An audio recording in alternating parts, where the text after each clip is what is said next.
Hello and welcome to the Fantasy Life Show. I'm your host, Ian Hartitz. It is a great day to be great, and it's a great day to break down the perfect wide receiver strategy to get you guys ready for our fantasy football drafts. Less than 2 weeks away from opening night, guys. I am absolutely jacked about it. And so are my guests today, aka co-hosts, aka friends, aka co-workers. Dwain McFarland, Matthew Freedman in the house. Dwain, I know you've been in the lab trying to help people out with league winners, specific strategy by position. Tomorrow, though, debuting on FantasyLife.com tomorrow, meaning Friday, the perfect draft strategy in 1,600 words. I didn't know you had it in you, man. I didn't know I did either. And let's be honest, I use Perplexity to keep making it smaller. I said, shrink this down. Like, I want this to be the TLDR of all the research, right? You don't want to go back and read it. Fine. You don't have to. I wish you would. And I'll still give you some of those nuggets of really like things you can do. I still do the teach you how to fish thing at the beginning, but we also quickly get into examples for how to win on Sleeper, Yahoo, ESPN, some stuff that you've already done really good work at as well, Mr. Ian Hartitz. Mr. Matthew Freedman, 2-0 Freedman's locks this year. What do you got for us today? I don't even know who's playing today. I'm just so focused on updating the rankings. You know, I leave the preseason analysis action to Dwain. I would say actually, so Dwain, he's done great work with all the strategy pieces, but the stuff that I really enjoy that Dwain writes this time of year is all of the preseason analysis breakdowns. Everyone should check that out at Fantasy Life. And so you guys know, like I really do love Freedman. Like I put all the work, I put all the offensive linemen in there now. And I have to say in my heart of hearts, it's mostly for Freedman. It helps me too, because I know when running backs, I might say, okay, quarterback left after 2 drives, but the offensive line was in for 4. So maybe I look at the running back longer, but mainly for Freedman, because I know he's the guy grinding behind the scenes, updating our back end depth charts on all the tight ends and everything that drives a lot of our weekly projection stuff. So yeah, hat tip to Freedman, and I just have to give him some love. Appreciate you two grinders, and appreciate you guys for tuning in today again on the Fantasy Life Show, breaking down the perfect wide receiver strategy. First, though, we do have a Chris Godwin update. Time for our DraftKings opening lines.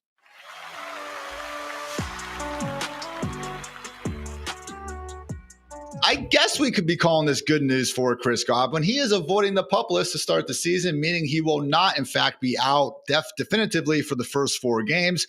That said, Adam Schefter has alerted us that he is still expected not to return to the field before October. So, again, the fact that Godwin is expected to practice by week 2 is good, Dwain, but this really shouldn't be changing our opinion on the guy. And just, again, the reality that he's coming back from not only the dislocated ankle, but also the fractured fibula and a high ankle sprain and that nasty hit from week 7 last year.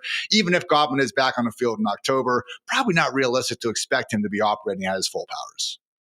Yeah, I don't think there's a lot to adjust here. I just looked across our ranks, and I feel like we're probably in a good spot. I've essentially got a tier of guys, Ian, that are all red on our draft board when we draft every night, and they're all together. But I've still had Chris Godwin slightly ahead of Ayuk. Like Ayuk, I feel like it's still a little bit longer timeline, but I feel like we're probably still back around where we are. And honestly, ADP's already adjusted. He's picked 100 on ESPN, picked 90 on Sleeper. He's down 8 spots over the last week. Yahoo, 8 spots over the last week, but he's picked 99. My guess is he's going to fall another 10 spots. I think you're going to be getting, and in my most recent underdog drafts, probably you two, Ian, Freedman, I don't know how many of these you've done, but I've seen him going around pick 110. In a format that loves to draft wide receivers. So he's going to continue to fall, but I think we've pretty much already accounted for it in our rankings. I will just say this really quickly.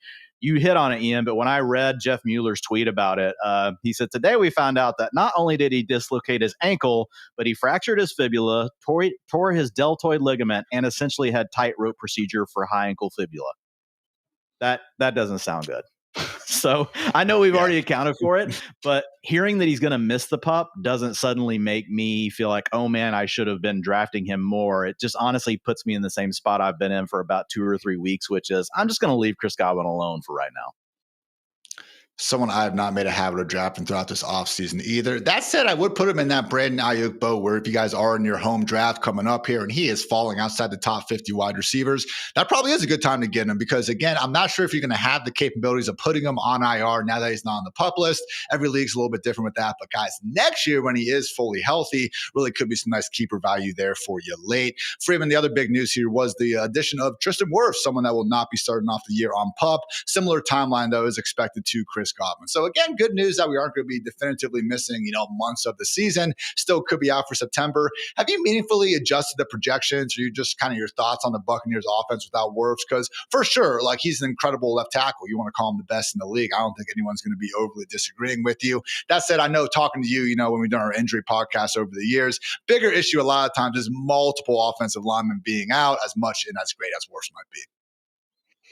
Yeah, so I will say most starting left tackles are worth about half a point to the spread. And that's if a guy's injured, 1 week and he's going to be out the next week. Now, Wirfs is worth more against the spread because he's one of the best left tackles in the league, but the team has the ability to game plan around this weeks in advance. They know that he's going to be out. It's not as if they have to change something on the fly to account for not having their left tackle. They know they're not going to have him for a significant stretch of time. So you downgrade the offense a little bit, but that said, even if it's Tristan Wirfs and you're thinking he's worth maybe 3/4 of a point to a point against the spread, that's still just 4 points over the first 4 weeks that you're deducting from the offense. And then you still give them a little bit because it's not week over week. They know that this is coming. So it diminishes the negative impact that his absence has. I will say with Chris Godwin, I'm going to dock him a little bit more.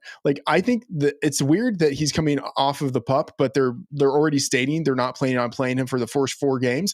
I was already projecting him for 13 games. So if I'm just thinking he's already going to miss 4 games off the top of the bat. And then, normally we add an extra game from any general wide receiver just because injuries happen, a twisted ankle, whatever it is.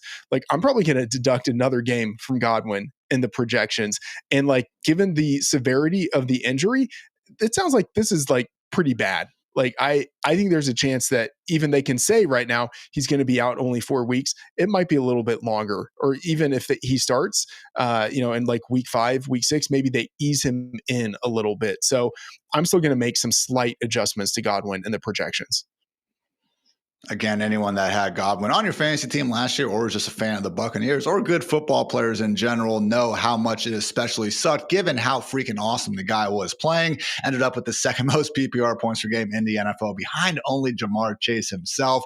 Get better soon, Mr. Godwin. But yeah, guys, Bucs start off the season with the Falcons, Texans, Jets, and Eagles. Hopefully Godwin and Wirfs are back in action by the time they are traveling to Seattle to take on the Seahawks in week 5. So guys, this has been our DraftKings opening lines.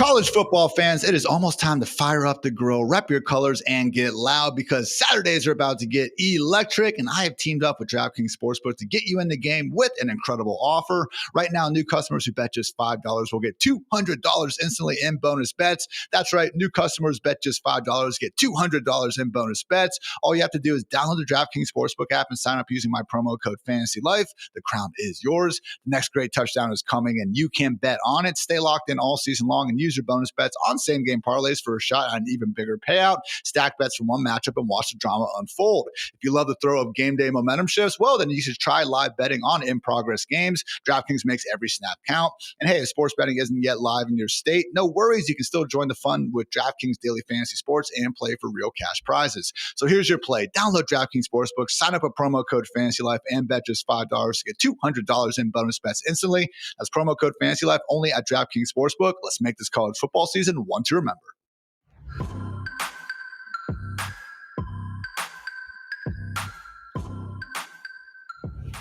Wide receiver draft strategy, everyone. We're going to be going through our values, our fades, and our targets in the early, middle, and late rounds. But first, wanted to give a call out to just kind of our general overview. Dwain, you did a great job outlining this in your overall wide receiver strategy article. And the first thing that really everyone should be asking themselves, regardless if we're talking about wide receivers, running backs, just any fantasy league in general, first, try to figure out your scoring rules because that is what we were trying to do at the end of the day, score fantasy points. But second, Dwain, in terms of how you're really going to be allocating resources to your roster, really is important to make sure that you know what's going on in terms of how many wide receivers you're starting and your line of specific requirements.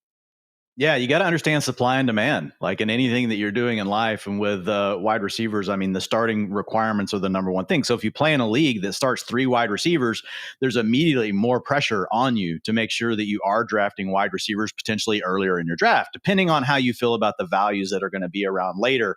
But if you play in a 3 wide receiver league that has 2 flex, you can also go ahead and assume that probably half of those flex positions are also going to be wide receivers. So if you're sitting there playing in a 12-team league, you're not 36 just for the starting wide receivers, then tack on another 6 for the flex plays.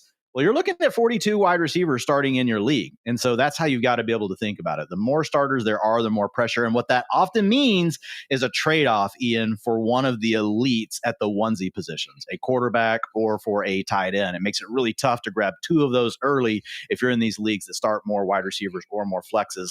The other thing that is part of that supply and demand of that formula is really the talent. You know, whenever we talk about running backs, we talk about guys you could draft later in your draft, that if they step into the starting role because a starter goes down or they take over the starting role, there's just an opportunity for them to score fantasy points more in a normal range with other running backs more easily than what happens at wide receiver. Just because wide receivers get on the field does not mean they're going to score fantasy points because there's multiple other skill-based steps they have to go to. Running back, we're not saying they're not skilled, but you turn around, you hand the ball off, 9 people, maybe sometimes the quarterback is doing something to help you too. They're doing their job, and then you're running through a hole. At wide receiver, you've got to beat the player across from you. You've got to get to the right place at the right time. Your quarterback's got to trust that you're going to do that. Then you actually have to catch it with a DB, like raking his arms across your forearms. And then you have to do something with it after the catch. So finding people that can do those things on this planet at the level they do them at the NFL that can consistently give you fantasy points on a week-to-week basis, turns out there's not very many of them. So finding really good wide receivers, it's hard. Now, having said all of that, historically, if you think about your flex positions and you look at the top 60 scorers going back to 2011, Ian, and half PPR scoring, you typically want to be looking at filling your flex spot if you can with one of those wide receivers. And we've got a graphic we can throw up here. But if you look at running backs on the top 1 to 12 scorers, 60% of them in half PPR have been running backs.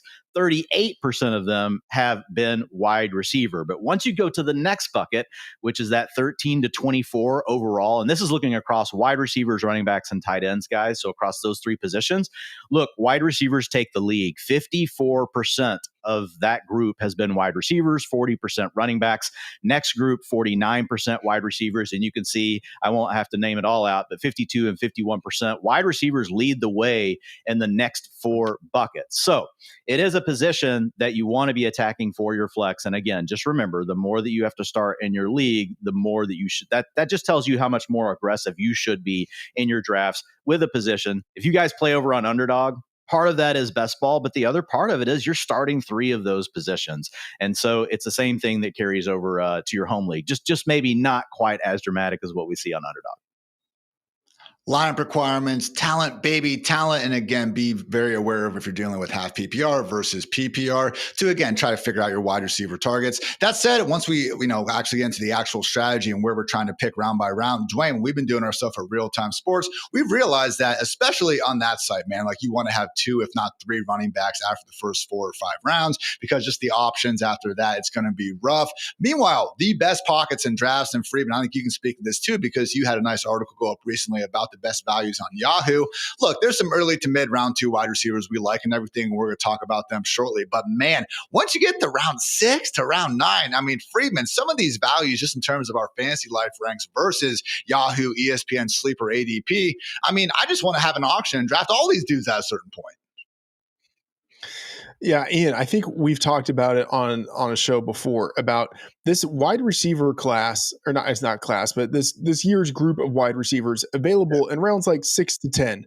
It just feels like there are so many guys that we like in this range that I guess it makes it, I would say, a little bit difficult, but also it makes it easy in that you could adopt a variety of strategies, and maybe you can still get wide receivers throughout the draft who fit that strategy. So to Dwain's point, you would want ideally to be able to fill your flex spot with wide receivers, which means maybe in some cases you go heavy with wide receivers at the position. But if you don't want to do that, if you're playing a real-time sports, if you're wanting to go running back heavier, you can still get wide receivers that you like in those mid to late rounds. So I think there are multiple ways with how the wide receivers are stratified and set up this year to where no matter what your strategy is, you can probably find guys that you like at various points in the draft. And Dwain, what's really nice too is that there's the elite tight ends and quarterbacks that you spoke about before, but they're going in round 3 and round 4. And again, when we kind of outlined our QB tight end strategy this past Tuesday, talked about the barbell approach, being willing to go in early for the studs, but then also being willing to wait during these middle rounds and then go ahead and just attack the Tyler Warrens, Tucker Kraft of the world once we start getting into the triple digit, ADP in the first place. So it really is setting up nicely, Dwain, where, okay, get 1 or 2 stud wide receivers early, but after that, man, just have all your bullets ready to go for the position in these middle rounds. Yeah, it really does all dovetail like nicely together. And again, this will be a big part of the article that comes out tomorrow, the perfect draft strategy, where we put all these parts together. But really, you're already hitting on it, Ian. If you look at the way the wide receiver values are falling, and Freedman just talked about it in the article that he did as well, it's mid round 2. You're getting guys that in a lot of years would be round 1 wide receivers, right? So till about the middle of round 2, there's some really good values. And then it kind of falls off to where you get this big flat tier. And honestly, there are guys right now that you can take in round 6 on ESPN that I like as much as guys going in round 4. And so the sweet spot for me, as far as the value across really all the sites, if you look at consensus ADP, it's round 6 and then again in round 9. And so if you want to attack in that area of the draft, to Freedman's point, if you do want to wait, even if it is a 3 wide receiver league, I think there's an option. But I do think you have it right, Ian. If you play in a league where you got to start 3 wide receivers, I would probably still try to start with 2 in the first 3 rounds and then circle back to the position. But you can give it some time, because that sweet spot in the middle right now, round 4 and 5s, is a huge sweet spot for running back. We have Mr. Ride or Die himself. Omari Hampton's going in that range. We got Trevion Henderson going in that range. We've got Kenneth Walker. There's a lot of really good running. James Cook goes in that range as well. Freedman, I know you're a James Cook guy. So there are a lot of these players at running back that fit in that sweet spot in the middle. And then you can go back to the wide receiver. So you can kind of have your cake or eat it too. And like you mentioned, Ian, the elite quarterbacks, they're going in that round 3 spot, where it's kind of a dead zone as well for wide receivers. So if you want to take one of them, then come to the running backs and then go back to the wide receivers, you could also do that. There's a lot of ways you can go this year if you're mapping out your drafts. Excited to get to some of those aforementioned mid-round wide receiver values. First, though, we're going to break down our early round targets right after a quick word to our friends over at Premier National Sports.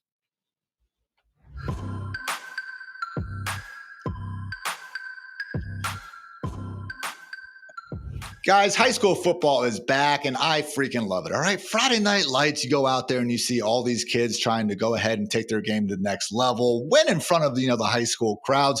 It really is just a good time. And guess what? There's going to be some out there that are absolute ballers, and accordingly, they are going to be trying to take their game to the next level. So they could probably use your advice. You can be a real cool neighbor, friend, relative, maybe just a stranger, and go ahead and tell them about Premier National Sports. It's a team that's going to help them through the entire process of finding a college and hopefully banking some of that sweet NIL cash. Again, it's awesome, guys. 2025 college football players are getting paid as they should. Look at all the freaking money they're generating for their college and everyone else. Give them a cut of that pie, and they are getting it. And accordingly, guys, Premier National Sports is helping these rising high school athletes take their game to the next level with personalized recruiting strategies and NIL education. Check them out if you haven't yet. You can get in touch with their team at premiernationalsports.com.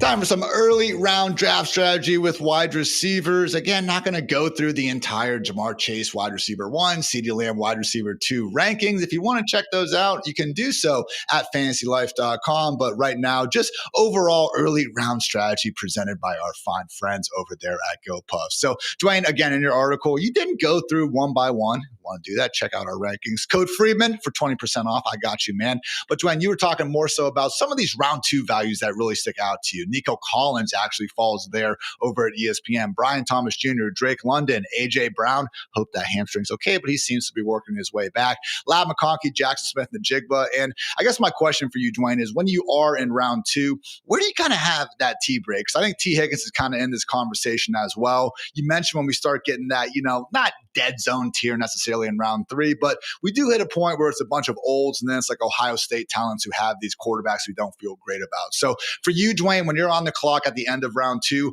what's that line that you're kind of looking at in your rankings where you say, you know what, give me the quarterback or running back? Yeah, I think there is a hard cut. I think there's a mini cut right after Drake London. I'll say this: Nico Collins going ESPN pick 16, Sleeper pick 14, Real Time Sports pick 15, FFPC pick 17. Nico Collins is a round 1 receiver. Like he could be the wide receiver 1 this year. Like he's honestly, like, and Ian, you've mentioned it before, a lot of his underlying data just matches Julio Jones. Nico Collins is a really good player. Mm-hmm. Brian Thomas Jr., we haven't seen it for as long, but same thing. And he is going in the middle of second rounds on most of those sites. So Drake London is the next guy. And it's just hard to not get super excited about Drake London playing with Michael Penix Jr. because of what we saw at the end of last year. And we know that Drake London's always had those underlying data points as far as yards per route run, targets per route run. He's always done well in those things. So we've known he's a good player, but we've just needed the offense for it. And so we're super excited about him. Then I have a little mini tier break to A.J. Brown and Lad McConkey. A.J. Brown is just more about, okay, we got a run-heavy team. We got multiple mouths to feed, but we know it could break right. A.J. Brown, I don't think anyone on this show would argue that A.J. Brown's probably a top 4 or 5 wide receiver in the NFL. Like if you put him on one of these teams that's throwing the ball all the time, we would be drafting A.J. Brown at like pick 4 or pick 5 in our fantasy draft. If he was on the Cowboys playing in CeeDee Lamb's role right now, we would be taking him number 3. And CeeDee Lamb, if he played for the Eagles, he would be going in the second round, right? I mean, they're both really good players.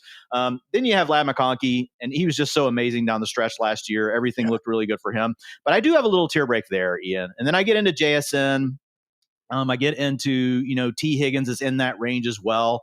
I'm a little more like I don't have heavy exposure to T. Higgins. I'm not necessarily against him. Like he's kind of a confusing profile. Like if you go look at him over his 5 years, like 2 years, he's been really good. Like the other 3 years has been like, oh, okay, like 19% targets. Now, part of that is you play with Jamar Chase. So I'm not saying T. Higgins isn't a baller and I love his environment and everything, but it's enough of a reason for me to make a tier break there. So I do think before you get to T. Higgins is where I would say if you want to have an elite quarterback and you just don't want the headache of, man, I'm getting in this area where there's questions, I think you could say it's as early as right after Drake London, but if you really want to get the wide receiver, because maybe you're in a league that starts 3, I would extend it to Lad McConkey. And then once you're to there, I think you are in territory where you could take the elite quarterback. I'll also say this. I think Lad McConkey and Brock Bowers are a straight up trade-off.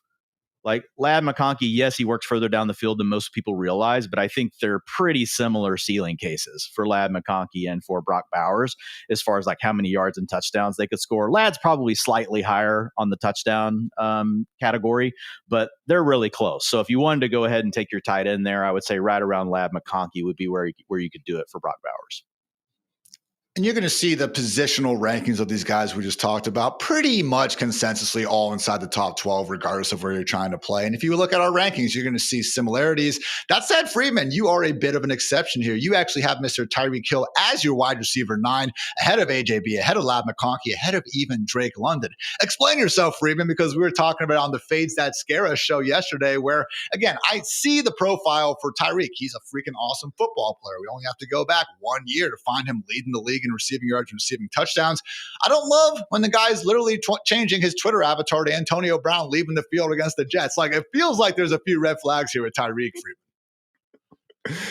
Yeah, I'm glad you mentioned Tyreek, because he's in that tier where after there's like the top 12 guys, if we're looking at ADP, where it starts to get a little bit hairy. But Tyreek is one of those receivers in that group that I'm comfortable taking. And I think I just say, hey, last year he was a top 3 fantasy pick, and this year I can get him in round 3. I just think he's a significant ADP value, and part of the reason why he's going in round 3 instead of the first round, he had a lingering wrist injury last year, and his starting quarterback was out for 6 games. Like, that goes a pretty long way to explaining a lot of what we saw last year. Now, obviously, there might have been the fall off because of like physical issues, but for his Dolphins tenure, he's averaged 9.6 yards per target. For his career, he's averaged 9.5. In his first 2 seasons, he was a first-team All-Pro. Like, I think he's likelier to bounce back a little bit than he is to fall significantly further from what we saw last year. So Tyreek Hill, it's a aggressive ranking to have him at wide receiver 9, but at round 3, I'm willing to take the swing on a potential home run, because if I'm right and he is still Tyreek Hill, then I got a round 1 guy in round 3, and there aren't all that many guys who have that type of upside available left at that spot. Dwain, Tyreek's not the only old going in this range. I know you've actually done some good age cliff research over these last 2 years. Out of the 3 kind of consensus top 20 wide receivers that are on the wrong side of 30 at this point, Tyreek, Mike Evans, and Davante Adams, which one, Dwain, do you think we could look up in week 4 and just be like, to Freedman's point, oh yeah, Tyreek Hill in round 3. Why didn't I just freaking do that all summer? Well, I mean, it's interesting because really Mike Evans and Davante Adams are the ones that were still performing at a high level last year. But Freedman mentioned it. There are reasons that Tyreek Hill didn't perform. So it's kind of like it's like an incomplete grade. We don't know for sure. We're kind of left sitting here in the dark. I will say this, you talked about the comparison research, looking at the age cliff stuff.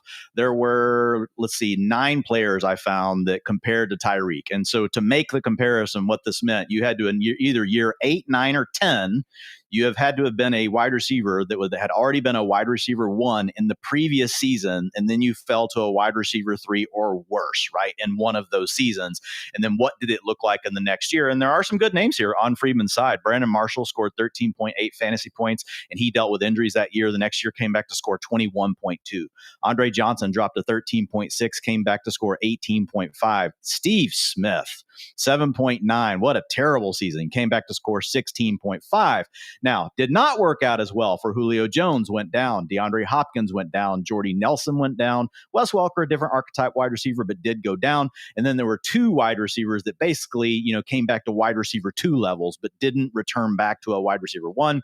And those names were Roddy White and Larry Fitzgerald. So we've really got a mixed bag of results. I mean, one thing you'll notice with all those names, those were all receivers that were really good for a long time. They put up a lot of really good years. Tyreek Hill fits into that category. You could argue Tyreek Hill's ahead of a lot of those names, actually, because of the ceiling that we've seen from him. So here's what I would say. I don't think you should expect a return to 21.9 fantasy points per game that we saw over his first 2 years in Miami. But if he gave you 75% of that, which is what the age cliff curves say, and it's not meant to be used that way, guys, but just follow me here.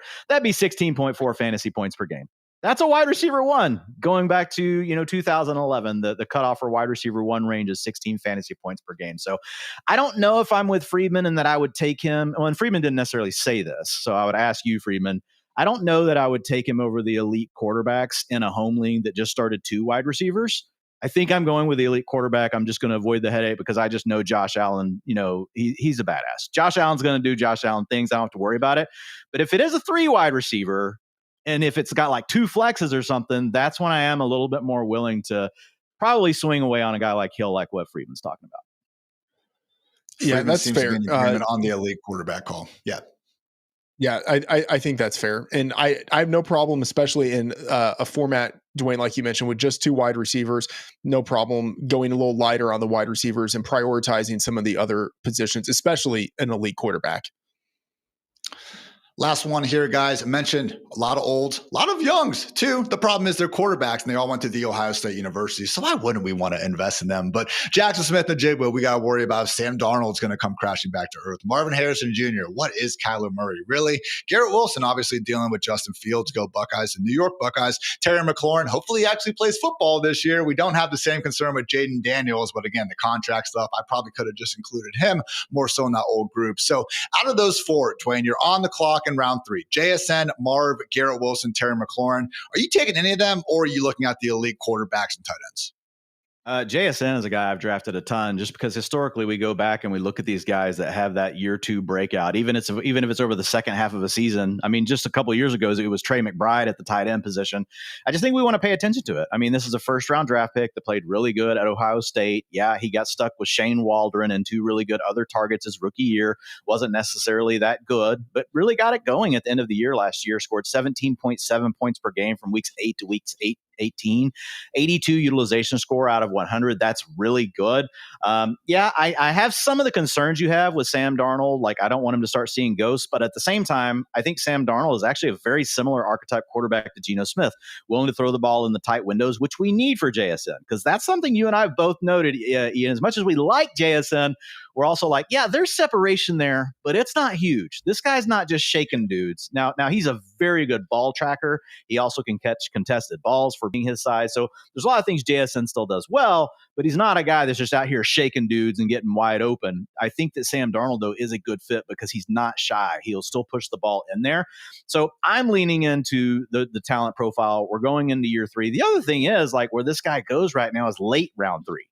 So I don't have to spend the early. So once you get to late round 3, man, a lot of times, like, the quarterbacks are gone. Jaden Daniels is gone. Someone's already snapped up Jalen Hurts. So you could go George Kittle there if you want, and I would never blame you, for doing that. If you want to go ahead and take the elite tight end, I think that option is in play. You could even go with one of the older guys like a Mike Evans or whatever. I have typically leaned into JSN, though. He is one of my most drafted wide receivers, especially when I'm down on that end. I'm just buying into the young player.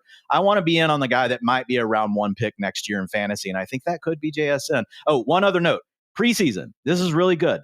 We know that they're going to, using this Clint Kubiak scheme, we know they're going to play a lot of 2 tight ends. They've got a fullback on their roster. There's going to be a lot of 2 wide receiver sets.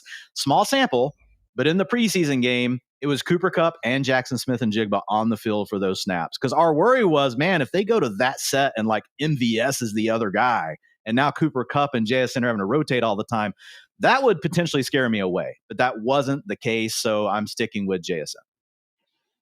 Freedman, JSN over Garrett Wilson, Marvin Harrison Jr., and Terry McLaurin. Yeah, absolutely. I'll just say quickly on Garrett Wilson, I'm super negative on him. I mean, he's a great player, but that Jets offense, I entered the preseason thinking it was going to be inefficient, slow, and run heavy, and it might be worse than I expected. So I bumped Garrett Wilson down in my ranking. So all of those other guys above Garrett Wilson. Even as a longtime Justin Fields apologist, I must admit it has been a very, very tough review on some of these passes. Can we just complete a few, man? Please, you are technically a professional quarterback. Sigh. At least you can. Ian has tried to rep you, Phil. Ian's tried. Ian has tried to rep you, man, and you're just making it hard. I'm also with Freedman. Garrett Wilson is a hard fade. Not a hard fade. There's never a hard fade, but I'm fading. I'm fading Garrett Wilson this year. Never a hard fade, though, because there can be value at certain sites, and that is why I wanted to quickly run over. If you look at Yahoo, and by the way, I have a full list of these over. It's actually pinned on my Twitter page, or just check it out, fantasylife.com. Good times and deeds. But on Yahoo, CeeDee Lamb actually ADP as a 6th or 7th pick. He's someone that we really have going inside the top 3 or 4, so love being able to get him in the middle of round 1. Also, Malik Neighbors and A.J. Brown, the early parts of round 2. Love me that.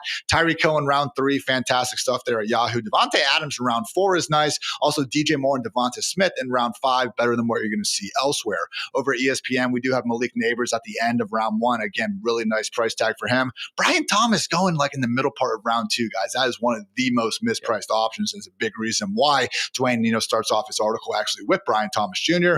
Lab McConkey in round 3. Again, that is just crazy. Xavier Worthy in round 5, someone we're going to talk about more in a bit, but also, again, a very good value there. And then finally with sleeper Malik Neighbors in round 1 again, Nico Collins and Brian Thomas Jr. in round 2. I'm telling you guys, I absolutely love getting a sick running back at that turn and then turning around and getting a true, really should be round 1 player in Nico or BTJ in round 2, and then Xavier Worthy and Tedero McMillan in round 5. Good values on sleeper as well. And good values over with our friends at GoPuff, guys, because hey, if you are listening to this, you're probably prepping for your fantasy football draft, but you know who else is going to help you with your draft day prep? That's right, it is GoPuff, because if you want to win every week, you want to keep your lineup on point with the GoPuff Draft Champion and your snack stash stocked with the GoPuff app. Beer, snacks, and groceries. What else do you need in life? GoPuff has got you covered, delivered in as fast as 15 minutes. You can get 60% off your first order with code FANTASYLIFE60. Again, we should be in agreement at this point. GoPuff is awesome. When you go to GoPuff, they offer you 50%. Not us. We're trying to one-up them. We're offering you 60%. Again, Fantasy Life 60 only at GoPuff. We appreciate you.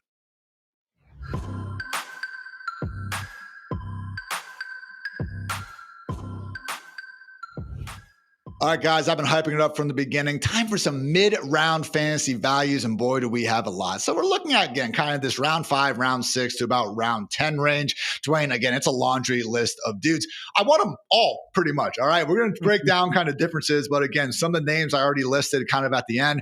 Tedero McMillan, Xavier Worthy. We also have Jameson Williams, George Pickens, Travis Hunter, Calvin Ridley, Jalen Waddle, Ricky Pearsall goes a bit later. We got some round 1 rookies like Emeka Ibuka and Matthew Golden in there. Heck, even Jacoby Myers, Cooper Kupp, Chris Olave at the right price. So we'll get into the weeds a little bit more here, but I want to start things off, Dwain, with kind of this group of guys who I think we all agree we like, Calvin Ridley, George Pickens, Jalen Waddle, Jameson Williams, and Travis Hunter, all right?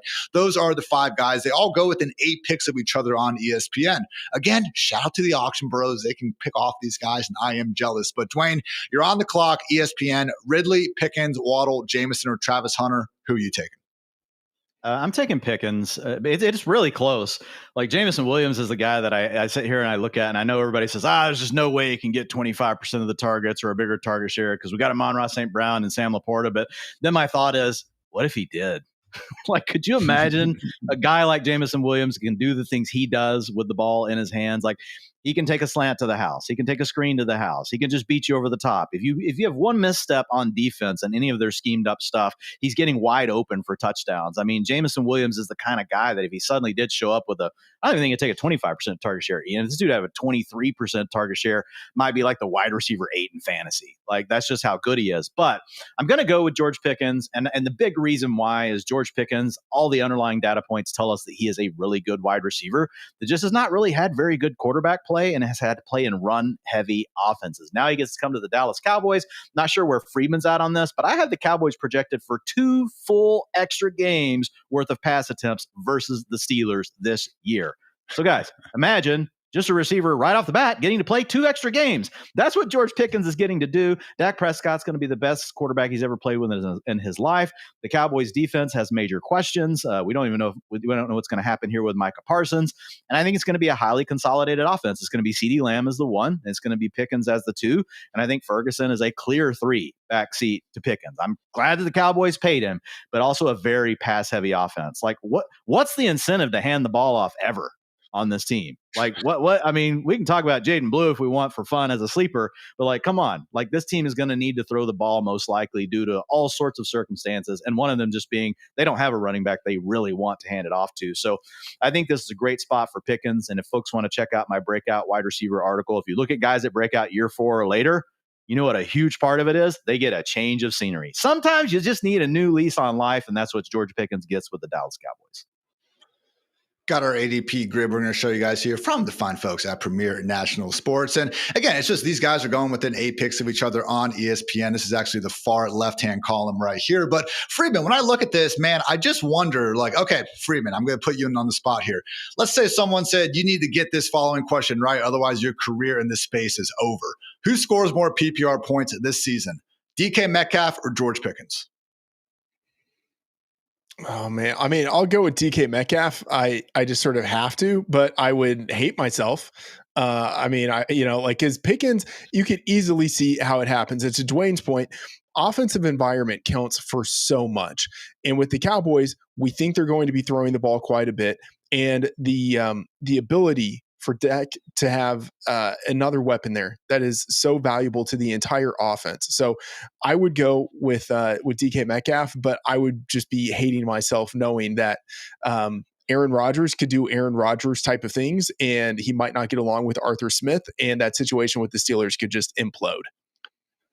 I think we'd have a similar pause for doing that with Marvin Harrison Jr. and DJ Moore. And my whole point with this charade is the fact that Pickens and Ridley and Waddle and these guys, they're going a full 2+ rounds after them. And that's what, again, makes them just such great values on a lot of these home sites, honestly. I mean, I got ESPN highlighted right now, but Sleeper and Yahoo guys, we really are seeing the same thing. That said, Dwayne, this one guy sticking there in the middle, wide receiver 25 over at ESPN, Rashee Rice. Now, you're not always going to be able to get him that late. I mean, you can see in this next column, he is going closer to round 4 over at Sleeper. Yahoo is a bit more similar to ESPN. But where do you fall with Rice, Dwayne? Because again, we did get a little bit of an update on the Adam Schefter podcast insinuating that there could potentially be a settlement reached. And hey, if we do get a chance to see the suspension served in the early parts of the season, that would be fantastic. But just such a free-flowing thing. For you, Dwayne, is it something where it just kind of needs to be on the right roster, or do you have an especially strong feeling on drafting Rashee Rice this year?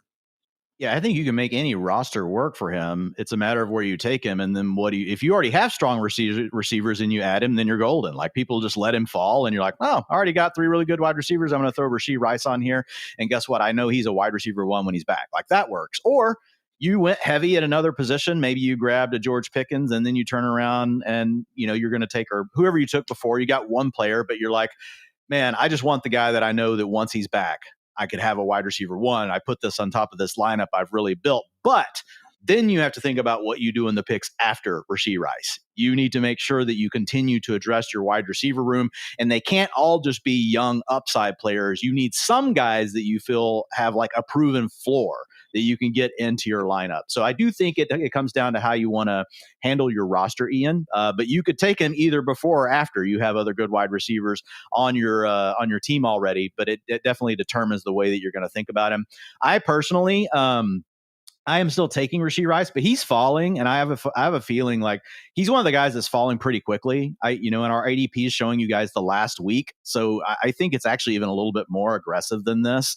Like on underdog drafts right now, Ian, I'm sure that you've been seeing the same thing, but I mean, he is getting into like pick 55-ish there, which is really late for wide receivers. So if you're pick 55 on underdog, like, my gut says you might be closer to pick 65 or 70 by the time everything settles out, assuming we don't get some sort of big announcement that like clears everything up for us.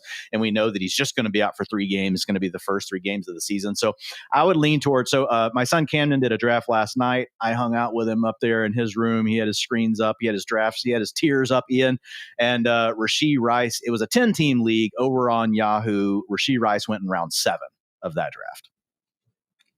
Fair enough there. Again, someone who I think Dwayne's been a little bit more aggressive on, but I can certainly see it. We actually had a real-time sports draft where I think someone tacked him on as their 5th wide receiver, which again, at that point, you aren't even relying to start him in the first place. I do think there is, the right spot, the right draft to go ahead and get in the Rashee Rice business. Before, guys, we get to a fun cloaked identity segment. Freedman, I wanted to ask you about a pair of rookies because you happen to know a thing or two about the NFL draft, man. Number 1 big board at Huddle, number 3 mock at the NFL mock draft database and Fantasy Pros. Guys, Matthew Freedman, even though he's not going to hurt himself patting his own back, is the number 1 mock accuracy ranker at Fantasy Pros since 2020. So, Freedman, with all that said, we need the right answer here, okay? Matthew Golden or Emeka Egbuka straight up this year? Who do you got? I think it's got to be Egbuka. We opened the show talking about Chris Godwin and him not being on the PUP, but us being kind of pessimistic about him this year.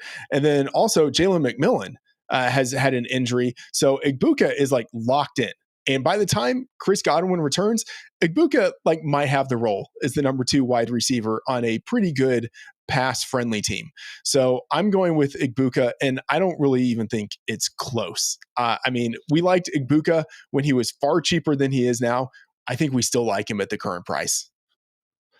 Dwain has told us all about Emeka Egbuka all summer long, and we were actually joking recently about how you very well could have been 100% right the whole time, regardless of the Chris Godwin, the Jalen McMillan injuries. But now it's just like, all right, yeah, he's going to be the number 2 option in Tampa Bay. So very talented player getting all that workload. Got to love it. Freedman, another player getting a lot of workload, just maybe not in as good of an offensive environment, is Jerry Jeudy, someone that Dwain and I are not nearly as high on as you. Explain yourself with Jerry Jeudy, Freedman, because I will admit, had a nice last season and everything. We all saw it. One of the best revenge games ever against the Broncos, but certainly seemed to have quite a bit to do with Jameis, and then also some of those later season Cedric Tillman and David Njoku injuries.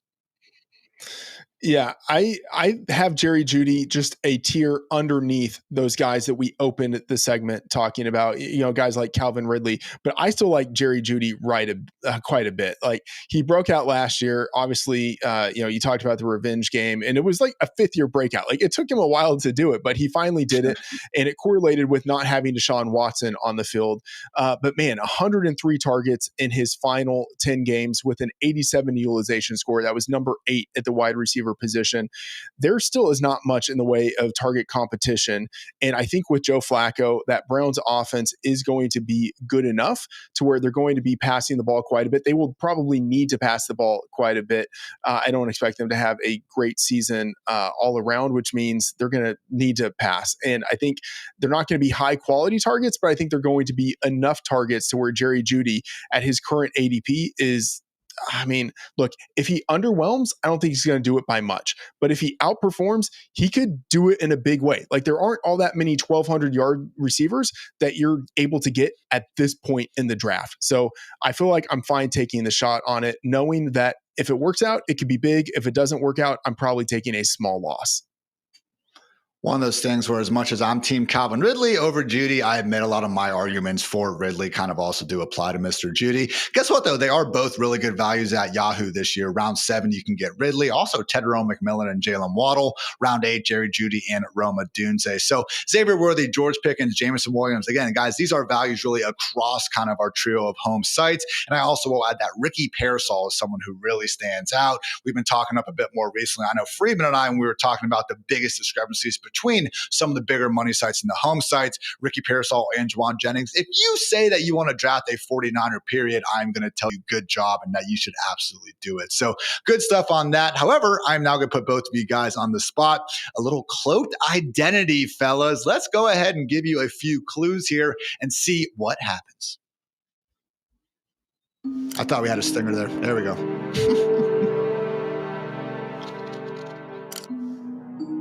All right, guys, 4 clues. I hope you can get it in less than that. This is, again, presented by Cloaked Identity. I'm going to describe a player in a Who's That Pokemon sort of way. And with that, let's get after it.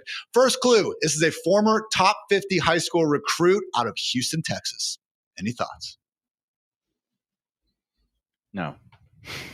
You guys suck. And I live in targets and receptions. No. I know. Shame. His targets and receptions have decreased in every season that he's been in the NFL. Every season. Every season. And we're calling this guy a mid-round target or a mid-round avoid? I would say target. Last clue. He is one of only 10 players to gain 1,000 plus receiving yards in each of his first 3 seasons in the Super Bowl era. Oh. Yeah, why I should know this. It's not Garrett Wilson. Yeah. Nope. No, because he's got a more provocative touchdown dance. He's got provocative touchdown dance. Last clue. It's not just Justin Jefferson. You guys are horrible. No, he's an early round target, Freedman. No, I'm terrible. He's a mid-round target. Oh, okay, sorry. I'm thinking mid-round. Sorry, I was just thinking about touchdown dance and guys who were highly recruited. And anyway, okay. You see me? What's the answer? A Waddle. A Waddle.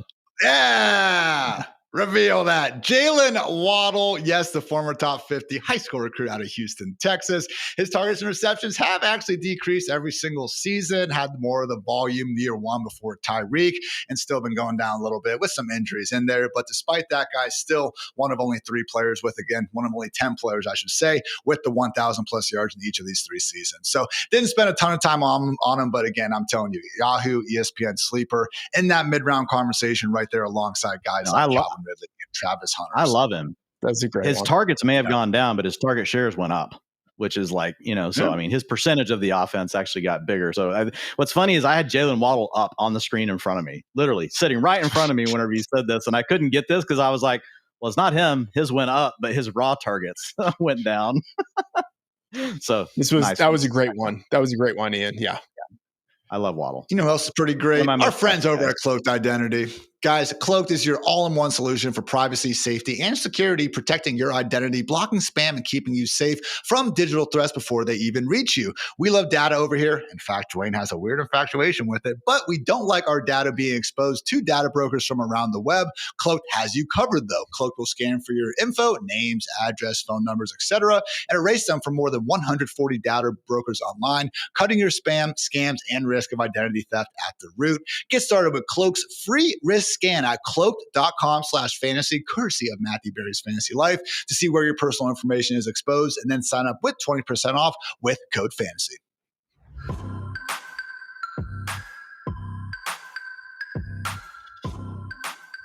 Fourth quarter here on the Fantasy Life Show. Get those fours up, ladies and mostly gentlemen. We are now going through our true sleepers. We're talking 11 plus rounds outside the top 120 picks. And Dwain, first things first, we like to spend more of these picks on handcuff running backs. Okay, I think we've been clear about that through the shows. And hey, if you didn't manage to get an elite quarterback or tight end, like this is the time where you might actually have to take a couple. So honestly, if you get 6 good wide receivers through your first 9 or 10 rounds, you might be good at, just not even having to really touch these guys. That said, you do have some nice names, Wayne, in terms of young upside, veteran plug and play, and even some flyers in some of these deep 20-plus round formats. Yeah, and just real quick, I want to say Tet McMillan's my wide receiver 19. So you guys are following my draft guidance. You're going to be drafting Tet McMillan every time. We didn't get to talk about him last one. But yeah, so he's wide receiver 29 ADP, consensus ADP. But yeah, if you look at these guys, you said it right, Ian. I will say, we were at a spot where like Egbuka and Pearsall and Matthew Golden were falling into this range. And it was more like, well, I'll take those guys actually over handcuff running backs. But they're now starting to move up the boards. We often see that at this time of the year. But we do have a group of guys here that we can talk about. And if we want to talk about some of the youth upside, and I think roster construction is key, guys. So let's say early on, maybe you took a couple of veterans. Maybe you've got a Mike Evans. Maybe you have Devontae Adams and Mike Evans together, and you want to have something on your roster that you think could be coming on at the end of the year. You don't need it early in the season. You can afford to let the player set on your bench. Jaden Higgins would be a great name to look at. Not playing a full-time role right now in the preseason. In fact, it looks like Christian Kirk is playing ahead of him, and he's rotating a little bit. But that opposite wide receiver spot on the outside from Nico Collins, I could see it very easily, Ian, by week 3 or 4, that it is Jaden Higgins that's taking it over. It sometimes takes these rookies longer to start. Guys, remember, we had Justin Jefferson was not the starter for the Vikings for the first 2 weeks of the season for this thing called Olabisi Johnson. Okay, sometimes it takes a little bit of time. So Jaden Higgins is a great name to remember here. Another rookie wide receiver would be Luther Burden. Now, Luther Burden got hurt early in camp, fell behind Olamide. Got it right. Olamide Zaccheaus, who's playing the slot right now for the Bears. But if you read tweets by Scott Barrett, the Bears, are going to have an awesome slot receiver no matter what. And then, Ian Ian, come on. And we're just kidding. We love Scott Barrett, but Ian was having fun with him. But Luther Burden, if you look at him, he is perfect to play the slot. I mean, he's a yak guy. He played the slot in college. They used him around the line of scrimmage. If there is like a trinket that you could see by week 3 or 4 being a bigger part of the Bears offense, it's Luther Burden. Again, you already want to have an established wide receiver room. You don't want to be drafting Luther Burden and saying, man, I'm plugging him in my lineup in week 1. This rookie's going to take off. Probably going to be a slow start for him. One other rookie I'll give, Ian, would be Kyle Williams. And he might be the most intriguing one because I feel like he's the most likely one, even though we didn't see it in the preseason, to just surprise us in week 1. And it's like the Puka Nacua thing. They're just starting him.